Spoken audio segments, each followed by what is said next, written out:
GT Holidays, South India's #1 travel brand. You know you are special when you're with GT Holidays. பாரம்பரியமான சுவையான புது அறிமுகம் KTV True Value Bronatile. MCR Pure Cotton Club, formals and casual shirts. என்னடா உங்க கொள்கைன்னு கேட்டேன். என்னடா உங்க கொள்கை? தளபதி தளபதி. என்னடா உங்க கொள்கை அப்படின்னு கேட்டா தளபதி தளபதி தளபதிங்கிறாங்க. இல்ல அவர் சொல்றது தளபதின்றதே எனக்கு தலைவிதின்னு கேக்குது. அப்ப தளபதின்னு கேக்குறதே உங்களுக்கு எல்லாம் தலைவலியா மாறிடுச்சான்ற.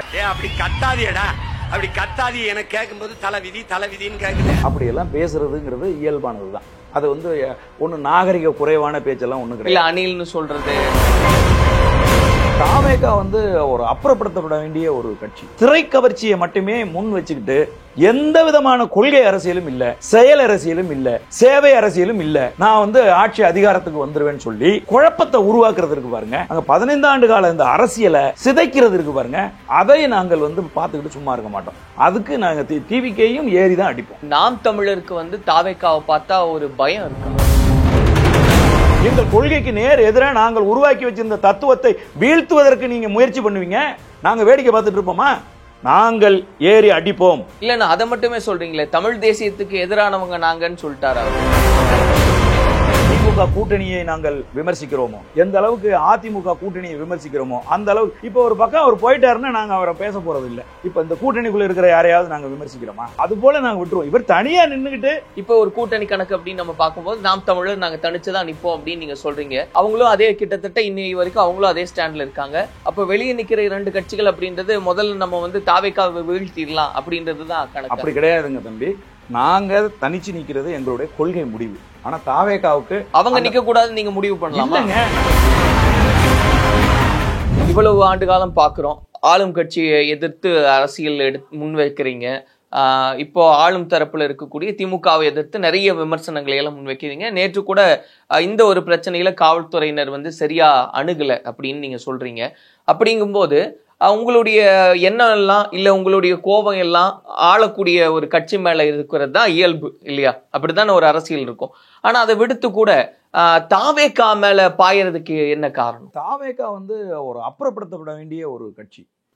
காரணம் என்னன்னா, ஒரு கட்சி கொள்கையின் அடிப்படையில மக்கள்கிட்ட வரணும். ஒரு ஒரு ஒரு தத்துவத்தை அது முன் வச்சு களத்துல நிக்கணும். வெறுமனே திரை கவர்ச்சியை முன் வச்சு உதிரி கும்பல்களை உருவாக்க கூடாது. நீங்க பாருங்களேன், அந்த பிள்ளைகள் அந்த கட்சியில் இருக்கக்கூடிய பிள்ளைகள் மைக்கை பார்த்த உடனே பேசுறாங்க. மாநில முதலமைச்சரை ரொம்ப இழிவா பேசுறாங்க. துணை முதல்வர் மதிப்புக்குரிய உதயநிதி ஸ்டாலினை ரொம்ப கேவலமா பேசுறாங்க. எங்க அண்ணன் செந்தமிழன் சீமானை ரொம்ப மூன்றாந்தரமா விமர்சிக்கிறாங்க அந்த பிள்ளைகள் எல்லாருமே. அப்ப அவங்க ஒரு ஒழுங்குல இல்லை. நீங்க எங்கேயாவது நாம் தமிழர் கட்சி பிள்ளைகள் அப்படி பேசி பார்த்துருக்கீங்களா? சொல்லுங்க பார்ப்போம். கிட்டத்தட்ட 15 ஆண்டு காலமாக அவர்களுக்கு அறிவும் ஆற்றலும் ஊட்டி நம்ம வளர்த்து வச்சிருக்கோம். அப்போ ஒரு உதிரி கும்பல், அந்த கும்பலுக்கு எந்த கட்டுப்பாடும் கிடையாது. அப்படிங்கிற ஒரு உதிரி கும்பலை நீங்க உருவாக்கி வச்சுக்கிட்டு மக்களை சந்திக்க மாட்டீங்க, மக்கள் பிரச்சனையில எதுலையும் முன்னிக்க மாட்டீங்க. இங்க தூய்மை பணியாளர்கள் போராடிட்டு இருந்தா அவங்க வீட்டுல கூப்பிட்டு நீங்க ஏசியில உட்கார வச்சு நீங்க பேசுவீங்க. ரைட்டு, பேசுனது கூட நான் தவறுன்னு சொல்லலை. பேசி முடித்ததுக்கு அப்புறமா மாநில அரசுக்கு ஏதாவது ஒரு கோரிக்கை வச்சிங்களா? நீங்க பத்திரிகையாளரை சந்திச்சு நீங்க ஏதாவது ஒரு விஷயத்தை முன் வச்சிங்களா? நான் கேட்கிறேன். அப்ப ஒட்டுமொத்தமாக வெறும் திரை கவர்ச்சியை மட்டுமே முன் வச்சுக்கிட்டு எந்த விதமான கொள்கை அரசியலும் இல்ல, செயல் அரசியலும் இல்ல, சேவை அரசியலும் இல்ல, நான் ஆட்சி அதிகாரத்துக்கு வந்துருவேன்னு சொல்லி ஒரு குழப்பத்தை உருவாக்குறதுக்கு பாருங்க. அங்க 15 ஆண்டு கால இந்த அரசியலை சிதைக்கிறது இருக்கு பாருங்க. அதை நாங்கள் பார்த்துக்கிட்டு சும்மா இருக்க மாட்டோம். அதுக்கு நாங்க டிவிக்கையும் ஏறிதான் அடிப்போம். ஒரு இப்போ நாம் தமிழருக்கு தாவேகாவை பார்த்தா ஒரு பயம் இருக்கா? இல்ல, அதெல்லாம் சுத்தமா கிடையவே கிடையாது. இல்ல, இத்தனை நாள் ஆளும் தரப்ப விமர்சிச்ச ஒரு கட்சி திடீர்னு இன்னைக்கு உங்களுடைய நம்ம இவங்களை எதிர்த்தே இனிமே அரசியல் பண்ணலான்ற அப்படியெல்லாம் கிடையாது. அப்படியெல்லாம் கிடையாதுங்க. நாங்க எங்களுக்கு முன்னாடி இருக்கிற எல்லாரையும் தான் ஏறி அடிக்கிறோம். எங்களுக்கு முன்னாடி இருக்கிற திமுக கூட்டணி, அதிமுக கூட்டணி, அது போக முன்னாடி இவர் நின்றுட்டு இருக்காரு, இவரையும் அடிப்போம். எந்த அளவுக்கு திமுக கூட்டணியை நாங்கள் விமர்சிக்கிறோமோ, எந்த அளவுக்கு அதிமுக கூட்டணியை விமர்சிக்கிறோமோ அந்த அளவுக்கு. இப்போ ஒரு பக்கம் அவர் போயிட்டாருன்னா நாங்க அவரை பேச போறது இல்லை. இப்ப இந்த கூட்டணிக்குள்ள இருக்கிற யாரையாவது நாங்க விமர்சிக்கிறோமா? இந்த கூட்டணிக்குள்ள இருக்கிற யாரையாவது நாங்கள் விமர்சிக்கிறோமா? அது போல நாங்க விட்டுருவோம். இவர் தனியா நின்னுகிட்டு இந்த மாதிரி அது தனியா நிக்கிறது தான் அச்சத்தை உண்டு செய்தான். எங்களுக்கு என்ன அச்சத்தை உருவாக்க போகுது? ஆரம்பத்தில இருந்தே ஒரு விவாதம் இருந்துகிட்டே இருக்கு. இப்ப இளைஞர்களை மையப்படுத்தி அவர் அரசியலை முன்னெடுக்கிறார் அப்படிங்கும் போது அதனால அதிகமா பலவீனப்பட போறது நாம் தமிழர். அது ஊடகவியலாளர்களுடைய ஒரு கற்பனை. எங்கள் கட்சியை பொறுத்தளவில் ஒரு கான்ஸ்டன்டான வாக்காளர்கள் நாம் தமிழர் கட்சியினுடைய கொள்கையை ஏற்று நாம் தமிழர் கட்சியினுடைய தலைமை ஒருங்கிணைப்பாளர் மதிப்புக்குரிய அண்ணன் செந்தமிழன் சீமான் அவர்கள் முன்வைக்கிற தத்துவங்களை கருத்துக்களை ஏற்று சிந்திச்சு செயல்படுறவங்க ஒவ்வொரு நாளும் அவருடைய செயல்பாடுகளை கவனித்துக் கொண்டிருக்கக்கூடிய மக்கள் தான் எங்களுக்கு வாக்கு போடுறாங்க. எங்க கட்சியில பயணிக்கிற தம்பிகள் அந்த விஜயனுடைய ரசிகர்களாக கூட இருப்பார்கள். ஆனால் அரசியலாக அவர்கள் வென்றெடுக்கப்பட்டவர்கள். அவர்கள் ஒருபோதும் விஜய்க்கு வந்து ஓட்டு போட்டுருவாங்க அப்படின்னு நாங்க நம்ப. அப்புறம் ஏன் பொருட்படுத்துறீங்க நீங்க? அதையும் பொருட்படுத்தி கொள்கை இருக்கான்னு கேக்குறீங்க. அவங்க தான் சொல்லிட்டாங்களே மதச்சார்பற்ற கொள்கை எங்களோடது. நாங்க மதச்சார்பற்ற கொள்கைனா மதச்சார்பற்ற சமூக நீதி எங்களுடைய கொள்கையா நாங்க எடுக்கிறோம். தலைவர்கள் இவங்க இருக்காங்க. அதான் சொல்றேன். அதான் கொள்கையா? நாங்க மாற்று ஒரு நிமிஷம். கொள்கை பாடல் இல்லங்க தம்பி, நாங்க கொடி பாடல்னு ஒன்னு இருக்கு. அவங்க அதுல எல்லாத்தையும் விளக்குறாங்க. ஒரு நிமிஷம். நாங்க என்ன கொள்கையை முன்வைத்து கடந்த 15 ஆண்டு காலமாக இந்த தமிழ் சமூகத்தை சீரழித்த கருத்துக்களை நாங்கள் எதை முன் வச்சு நாங்க பேசிட்டு வர்றோமோ அதை நீங்க எடுத்து இந்த உங்களை பின்பற்றி நிற்கக்கூடிய அந்த தம்பி தங்கைகளை நீங்க குழப்பத்துக்கு உள்ளாக்குவீங்க. அதை நாங்கள் வேடிக்கை பார்த்துட்டு இருக்கணுமா? நாங்கள் திராவிடம் என்பது இந்த நிலப்பரப்புக்கு அவசியமற்றது. புரியுதுங்களா? அந்த திராவிடத்தை முன்வைத்து இங்கே வந்து பல்வேறு மோசமான கருத்துக்களை தமிழ் மொழி குறித்த இனம் குறித்த தவறான பிழையான கருத்துக்களை முன்வைத்த ஐயா ஈவேரா அவர்களை நாங்கள் ஏற்க மாட்டோம்னு நாங்கள் களத்தில் நின்றுக்கிட்டு இருக்கும்போது நீங்கள் திராவிடமும் தமிழ் தேசியமும் ரெண்டு கண்ணுன்னா இதில் என்ன பொருள் இருக்குன்னு நான் கேட்குறேன். அப்போ நீங்கள் எங்கள் கொள்கைக்கு நேர் எதிராக நீங்கள் பேசுவீங்க. எங்கள் கொள்கைக்கு நேர் எதிராக நாங்கள் உருவாக்கி வச்சிருந்த தத்துவத்தை வீழ்த்துவதற்கு நீங்கள் முயற்சி பண்ணுவீங்க. நாங்கள் வேடிக்கை பார்த்துட்டு இருப்போமா? நாங்கள் ஏறி அடிப்போம். கொள்கை ரீதியாக உங்களை நாங்கள் விமர்சிக்க தயங்க மாட்டோம். ஏனென்றால் நாங்கள் முன்வைக்கிற கொள்கைக்கு நேர் எதிரான களத்தில் நீங்க நிக்கிறீங்க. உங்களுக்கு இன்னும் புரிதல் வரவில்லை. இந்த 60 ஆண்டு காலமா இந்த நிலப்பரப்பில் பேசுற பேச்சுக்கும் நீங்க என்ன புதுசா கொண்டு வந்துட்டீங்க? என்ன புதுசா பேசிட்டீங்க? ஒருத்தன் வந்து படுகொலை செய்யப்படுறான், ஆணவ படுகொலை செய்யப்படுறான் கவின்னு ஒரு தம்பி. அந்த இடத்துல போய் நிக்கிறதுக்கு எது தடுத்துச்சு உங்களுக்கு? அதிமுகவுக்கு எது தடுக்குதுன்னா ஓட்டு வங்கி தடுக்குது. திமுகவுக்கு எது தடுக்குதுன்னா ஓட்டு வங்கி தடுக்குது. உங்களுக்கு எது தடுத்துச்சு சொல்லுங்க பாப்பா. அப்ப நீங்க ஓட்டுக்கான ஆளா எப்படியாவது இந்த மக்களை திரும்பவும் அதிமுக திமுக மாதிரி ஏமாற்றி இங்க வந்து ஆட்சி அதிகாரத்துக்கு வரணுங்கிற ஒரு குழப்பத்தை நீங்க உருவாக்குனீங்கன்னா அதுக்கு நாங்கள் ஒத்துக்க மாட்டோம். நாங்கள் இந்த நிலப்பரப்பில் ஒரு தூய அரசியலை உருவாக்க வேண்டும் என்பதற்காக 15 ஆண்டு காலமாக போராடி கொண்டிருக்கிறோம். இங்க நிறுவப்பட்டிருக்கக்கூடிய திராவிட கோட்பாட்டுக்கு எதிரான ஒரு கோட்பாட்டை முன்னெடுத்து அந்த கோட்பாட்டை முன் வச்சு போராடிட்டு இருக்கோம். இல்ல அதை மட்டுமே சொல்றீங்களே, தமிழ் தேசியத்துக்கு எதிரானவங்க நாங்கன்னு சொல்லிட்டாரு அவரு. யாரு? தமிழ் தேசியம் இருங்க. தமிழ் தேசியம் கண்கள் அப்படின்னு சொன்னா தமிழ் தேசியம் என்பது ஒரு கோட்பாடு, திராவிடம் என்பது ஒரு கோட்பாடு. இது ரெண்டும் எதிரது கோட்பாடு. இது இங்க ரெண்டையும் ஒரு கண்ணுன்னா எனக்கு ஒன்றும் புரியல. என்ன சொல்ல வர்றீங்க? கொள்கை தலைவர்ல பெரியார நாங்க ஏத்துக்கிறோம், பெரியார்ல இந்த கொள்கையை நாங்க சொல்றோம். நாங்கள் தமிழர்கள், இது தமிழர் நாடு, எங்கள் தமிழ் மொழி தான் எங்களுடைய முதன்மை அடையாளம். அதை நீங்க காட்டுமிராண்டி மொழி, அது வந்து ஒரு மலத்துக்கு சமமானது. இந்த மொழியில எதுவுமே இல்லை. தமிழர்கள் ஒன்றுக்கும் உதவாதவர்கள், தலைமை ஏற்கிற பண்பு இல்லாதவர்கள், இப்படியெல்லாம் எங்களை தொடர்ச்சியா ஒரு உளவியல் சிக்கலுக்கு தள்ளி தள்ளி தள்ளி தள்ளி நாங்க கட்டின கோயிலுக்குள்ள இருந்து எங்களை வெளியில தள்ளி எங்களுக்கு எந்த உரிமையும் கேட்க கூட சக்தி இல்லாதவர்களாக மாற்றிய ஒருத்தரை நாங்கள் வந்து புறக்கணிக்கிறோம்னு நாங்க நிற்கும் போது நீங்க அப்ப எங்க மொழி குறித்து உங்களுக்கு கவலை கிடையாதா? மொழி தானே ஒரு மனிதனுடைய அடையாளம். உலகம் முழுவதும் ஜெர்மன் பேசுறவன் ஜெர்மானியன், பிரான்ஸ் பேசுறவன் பிரான்ஸ்காரன், மராத்தி பேசுறவன் மராத்தின்னு மொழி தானே மனிதர்களுடைய தேசிய இன அடையாளமா இருக்கு. அது குறித்து உங்களுக்கு கவலை கிடையாது. உங்கள் மொழியை இழிவு செய்தவனை நீங்க ஏற்கிறீங்களா? இப்போ தாவேக்கா மட்டும்தான் திராவிடம் பேசுதா? திமுக பேசிட்டு இருக்காங்க, அதிமுகவும் பேசுறாங்க. நல்லா புரிஞ்சுங்க. திமுகவும் அதிமுகவும் திராவிட சித்தாந்தத்தை பேசுது. அவர்கள் வந்து ஐயா ஈவேராவை தூக்கி கொண்டாடுறாங்க அப்படிங்கிறதுக்காகத்தான் ஒரு மாற்று அரசியலை முன் வச்சு நாங்கள் வந்து பேசிட்டு இருக்கோம். இங்கே தமிழ் தேசியம் அப்படிங்கிற ஒரு அரசியலை முன் வச்சு நாங்கள் பேசிட்டு இருக்கோம். இந்த நேரத்தில் நீங்கள் வர்றீங்க, வந்துட்டு நாங்கள் மாற்று அரசியல்னு சொல்லிட்டு இவங்க 2 பேரும் பேசுறதே நீங்கள் பேசுறீங்க. அது எங்களுக்கு இவங்க 2 பேரும் பேசுறது எப்படி எங்களுக்கு எதிர்ப்போ அதே மாதிரி நீங்க பேசுறதும் எதிர்ப்பு இல்லை. அது சொல்லும் போதே வந்து தளபதி தளபதி தளபதின்னு சொல்றதெல்லாம் வந்து எங்களுக்கு தலைவலி தலைவலின்னு கேட்குது. இல்லை தம்பி, அது வந்து இங்க பாருங்க மேடை பேச்சு. ஆமாங்க, மேடையில பேசுகிற போது, மேடை பேச்சு, அரசியல் கட்சிகளை விமர்சிக்கிற போது அப்படியெல்லாம் பேசுறதுங்கிறது இயல்பானது தான். அது வந்து ஒன்று நாகரிக குறைவான பேச்செல்லாம் ஒன்று இல்லை. அணில்னு சொல்றது இல்லை, அதெல்லாம் தான் சொல்றேன். இதெல்லாம் வந்து அவரே சொன்னதுதான். நான் அணில் போல உதவுனேன் அப்படின்னு அவர் சொன்னதுனால ஊடகங்கள் முழுதும் அவரை அப்படிதான் ஐடென்டி பண்றாங்க. அணில் அணில் அப்படின்னு ஐடென்டி பண்றாங்க. அதுக்கு நம்ம என்ன செய்ய முடியும்? அதனால இப்ப என்ன, இப்ப அவருடைய கருத்துக்களை எதையாவது நாங்க வீழ்த்திட்டோமா, அல்லது அவருடைய சித்தாந்தத்தை நாங்கள் வந்து குறை சொல்லிட்டோமா, அல்லது என்ன செஞ்சிட்டோம் நாங்க? சொல்லுங்க பாப்போம். அப்ப நாங்க அவர் சொல்றது தளபதின்றதே எனக்கு தலைவிதின்னு கேக்குது. அப்போ தளபதின்னு கேக்குறதே உங்களுக்கு எல்லாம் தலைவலியா மாறிடுச்சான்றது. நாம் தமிழர் கட்சி தம்பி, ஒரு சின்ன தம்பி மழலையர் பாசறையில் இருக்கிற ஒருத்தன் கூப்பிட்டு நீங்க கேட்டீங்கன்னா கூட, உங்களுடைய இறுதி இலக்கு என்னடான்னு கேட்டீங்கன்னா கூட, இறுதி இலக்கு இனத்தின் விடுதலை அப்படின்வான். இனத்தின் விடுதலைனா என்னடா அப்படின்னு கேட்டீங்கன்னா ஒரு 1/2 மணி நேரம் உங்களுக்கு வகுப்படுவான். புரியுதா உங்களுக்கு? அதைத்தான் சொல்றாரு அண்ணன். என்னடா உங்க கொள்கை அப்படின்னு கேட்டா தளபதி தளபதி தளபதிங்கிறாங்க. சொல்லிக் கொடுக்கப்படலை, முறைப்படுத்தப்படலை. நான் கேட்குறேன் ஒரே ஒரு கேள்வி, உங்களுடைய முன்கள போராளிகளா நிறுத்தி இருக்கிற ஆளுக்கு யாராவது ஒருத்தருக்கு தமிழ் பேச தெரியுதா? அவங்கள ஏன் முன்கள போராளி நிறுத்துறீங்க? நான் பேர் சொல்லியே சொல்றேன். மதிப்புக்குரிய புஷி ஆனந்த் அவர்களுக்கு மாலை வணக்கம்னாவது சொல்ல தெரியுதா? அப்ப தமிழே தகராறா இருக்கிற ஒரு ஆளை கொண்டாந்து ஏன் முன்கள போராளியா நிறுத்துறீங்க? அவங்கள பின்கள போராளிகளை நிறுத்திட்டு சரியான தம்பிகளை முறையா வந்து கருத்துக்களை முன்வைக்கிற முறைய தமிழ் உச்சரிப்போடு பேசுற ஆட்களை நிறுத்த வேண்டியதானே? ஆதவ அர்ஜுனாவுக்கு தமிழ் வருதா? மேடையில வரமாட்டேங்குது. அப்ப தமிழ் மொழிக்கு எதிரான, தமிழ் மொழியை உச்சரிக்க கூட தெரியாதவர்களை கொண்டாந்து முன்கள போராளிகளை நிறுத்திக்கிட்டு நான் வந்து ஆட்சி அதிகாரத்தை மாத்திடுவேன், நாங்க தான் வந்து நாங்க மாற்று அப்படின்னு சொல்லிட்டு வந்து பேசுறது ஒரு உதிரி கும்பலை உருவாக்குகிற, உங்களை நம்பி வருகிற இளைய தலைமுறை பிள்ளைகளை நீங்க வந்து சிதைக்கிற ஒரு வேலை அப்படின்னு சொல்ல வேண்டிய கடமை எங்களுக்கு இருக்கு. இவங்க பேச ராஜ்மோகன் நல்லா தமிழ் பேசுறாரு, அது சொல்லலையா? ஏன் அவரை நிறுத்துங்க. அவர் பேச தோழர் ராஜ்மோகன் நல்லா தான் பேசுவாரு, அவரை முன்னிறுத்துங்க. அவரை முன்னிறுத்த மாட்டேங்கிறீங்களே. லயோலா மணி தம்பி நல்லா தான் தமிழ் பேசுவான், அவனை நீங்க முன்னிறுத்துங்க. முன்னிறுத்த மாட்டேங்கிறீங்களே. ஒண்ணுமே தெரியாத புஷி ஆனந்த கொண்டாந்து நிறுத்துறீங்களே. அரசியலே புரியாத ஆதவ அர்ஜுனா கொண்டாந்து மேடையில் வைக்கிறீங்களே.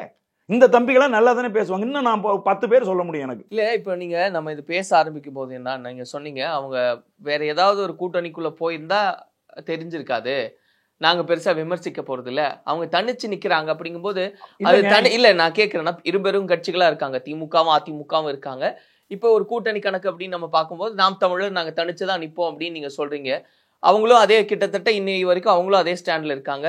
அப்போ வெளியே நிக்கிற 2 கட்சிகள் அப்படின்றது முதல்ல நம்ம வந்து தாவேக்காவை வீழ்த்திடலாம் அப்படின்றதுதான் கணக்கு. அப்படி கிடையாதுங்க தம்பி. நாங்க தனிச்சு நிக்கிறது எங்களுடைய கொள்கை முடிவு. ஆனா தாவேக்காவுக்கு அவங்க நிக்க கூடாதுன்னு நீங்க முடிவு பண்ணலாம் இல்லைங்க. நான் சொல்றது கேளுங்க.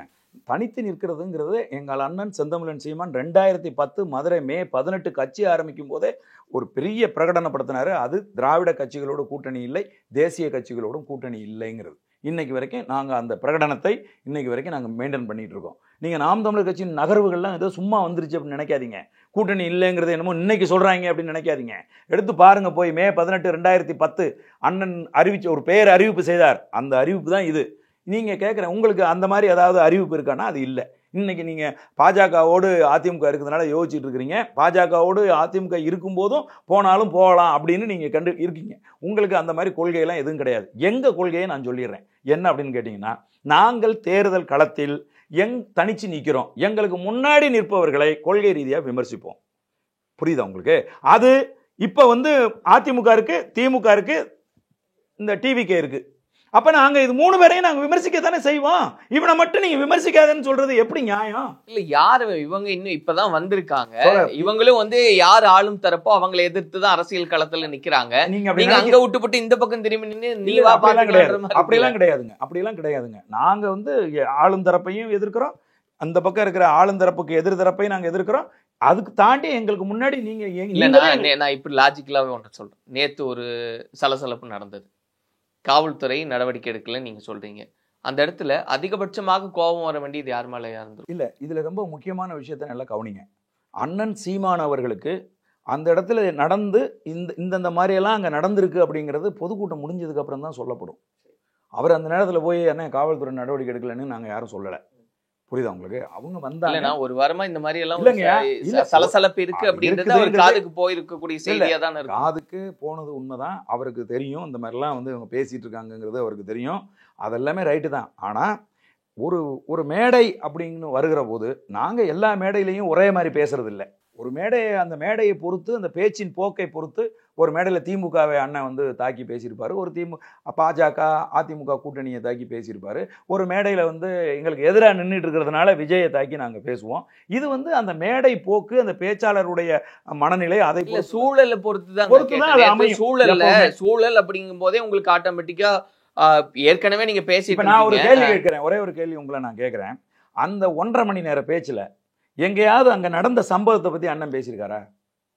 அதுதான் சீமான் எப்பவுமே அவர் இக்னோர் பண்ணிடுவார். அதை புரியுதுங்களா? எங்களுக்கே என்ன தெரியுமா சொல்லுவாரு, ஆங்கிலத்தில் மிக அற்புதமான வார்த்தை. கரெக்ட்னா அந்த இடத்துல அப்படி பேசல, அதுக்கான மேடையும் இல்ல, அது நடந்த ஒரு இன்சிடென்ட். அதனால அதை அவர் கடந்துட்டு அங்க என்ன பேசணும்னு திட்டமிட்டு இருந்தாரோ அதைத்தான் அவர் பேசுறாரு. அது திட்டமிடுதலையே டிவிக்கே இருக்கு இல்லையா? நீங்க எதுக்கு வந்தீங்கன்னா டிவிக்கே வந்தீங்களா, அப்படி போய் வீங்க அப்படின்னு. இதெல்லாம் அரசியல் விமர்சனங்கள்ங்க. இதெல்லாம் கூட உங்களால தாங்கிக்க முடியலன்னா இங்க அரசியலுக்கே வரக்கூடாது. எங்களை என்ன தாக்குறாங்க, எத்தனை விமர்சனங்கள் எங்கள் மீது வைக்கப்படல.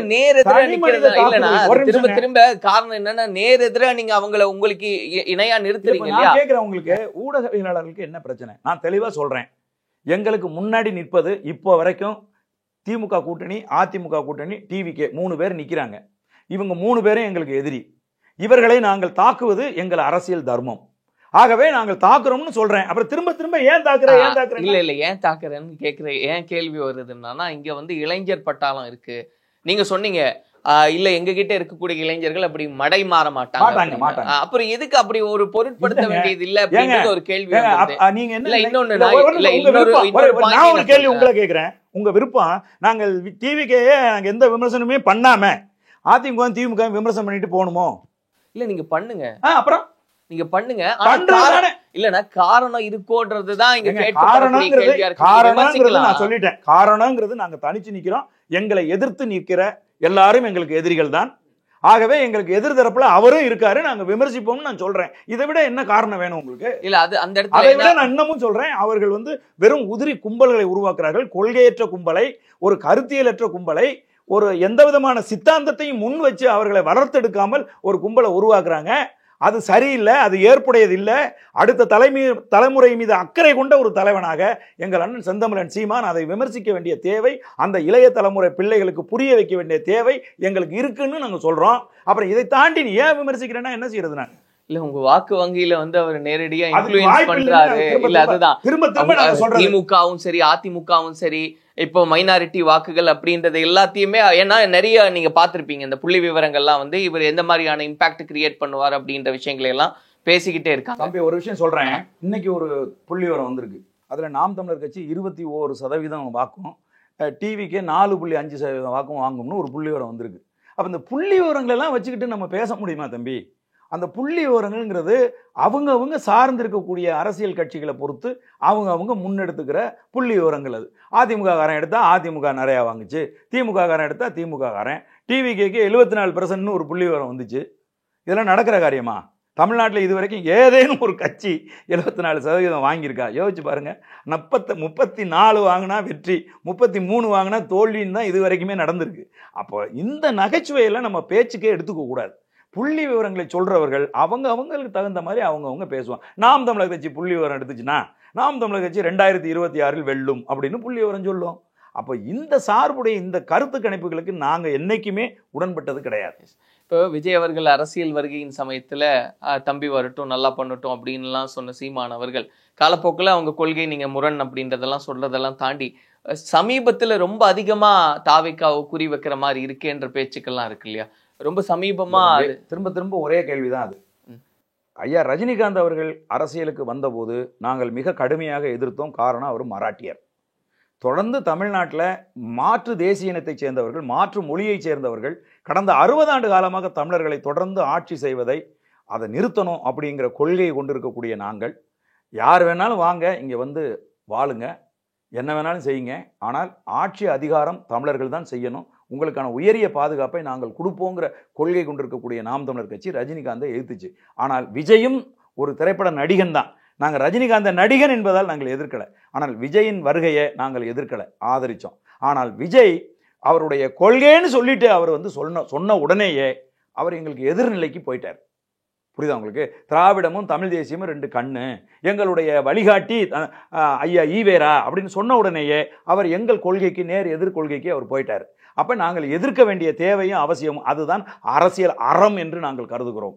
அதனால நாங்க சும்மாலாம் வந்து விஜய் வந்து எதிர்த்துட்டோம். நீங்க நினைக்கிறது மாதிரி விஜய் எங்க ஓட்ட பிரிக்க மாட்டாரு. விஜய் பிரிச்சா திமுக ஓட்ட அதிமுக ஓட்ட தான் பிரிப்பாரு. எங்க ஓட்ட பிரிக்கவே முடியாது யாராலையும்.